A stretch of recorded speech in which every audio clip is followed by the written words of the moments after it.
Day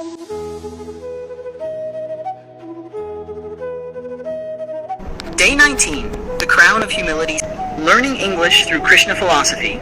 Namaste, my dear listener, and welcome back to Learning English Through Krishna Philosophy, where the timeless voice of Krishna echoes through stories and English expressions that shape not just how we speak, but how we live. I'm your host, Reddy, and today we'll talk about something quiet yet royal. Something invisible yet powerful. Today's episode is titled, The Crown of Humility. In a world that celebrates achievement, power, and pride, humility seems almost forgotten, like an ancient treasure buried beneath the noise. But Krishna reminds us that the one who bows lowest before truth often stands tallest before the world. The war had ended. Peace had returned, but not silence.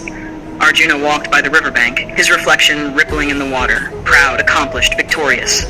As he looked at his reflection, he whispered to himself, "I am Arjuna, conqueror of the Kauravas, student of Drona, beloved of Krishna." Just then, he heard laughter nearby. An old fisherman was sitting on the river's edge, casting his net with calm precision. Arjuna frowned. "Do you not know who I am?" he asked. The fisherman looked up, his eyes sparkling with simplicity. "I know who you think you are, my lord, but tell me, who were you before Krishna chose you?" Arjuna's chest tightened. He opened his mouth to reply, but no words came. The fisherman smiled. "Before the river reflects the sun, it must stay still. Maybe you should sit with me a while." Arjuna hesitated, then sat beside him. The man handed him a small, torn net. "Help me fix this," he said. Arjuna's royal hands, once skilled with arrows, now trembled as they tied the rough strings. After a few minutes, the fisherman said softly, "You see, my lord, even the greatest hands must sometimes do small work to stay human." Arjuna looked at him in silence. It felt as though Krishna himself had spoken through that humble man. He closed his eyes and whispered, "Victory blinded me. Thank you, my friend." Krishna appears. Later that night, as Arjuna prayed near his tent, a familiar blue radiance filled the air. "Madhava," Arjuna whispered, bowing his head. Krishna smiled. "So, Partha, what did the river teach you today?" Arjuna replied quietly, "It taught me that pride is like dust on a mirror. It clouds the reflection of truth." Krishna nodded approvingly. "And humility, my dear friend, is the cloth that wipes that dust away."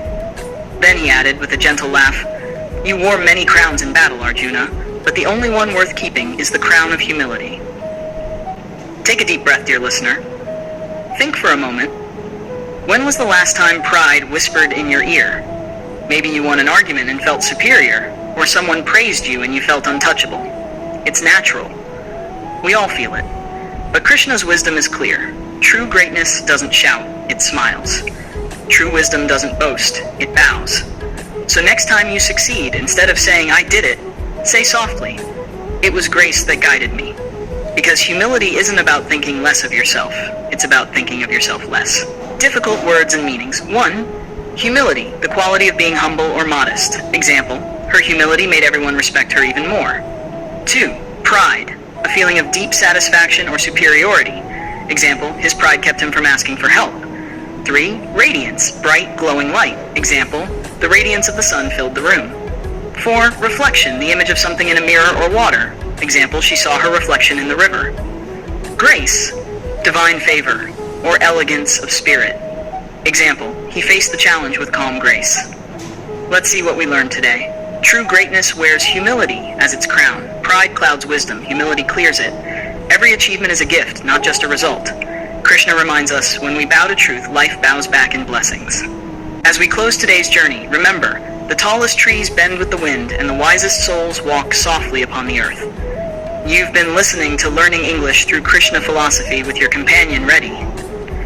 If today's story warmed your heart, follow, share, and let humility ripple through more hearts like yours. And tomorrow, we rise again for Day 20, The Strings of Attachment, where Krishna teaches us how to love deeply without being tied down by possession. Day 20, The Strings of Attachment series, Learning English Through Krishna Philosophy.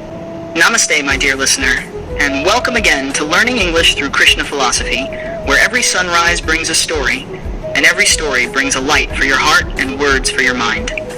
I'm your host, Reddy, and today we dive into one of life's most delicate threads, the invisible connection that binds every heart, the strings of attachment.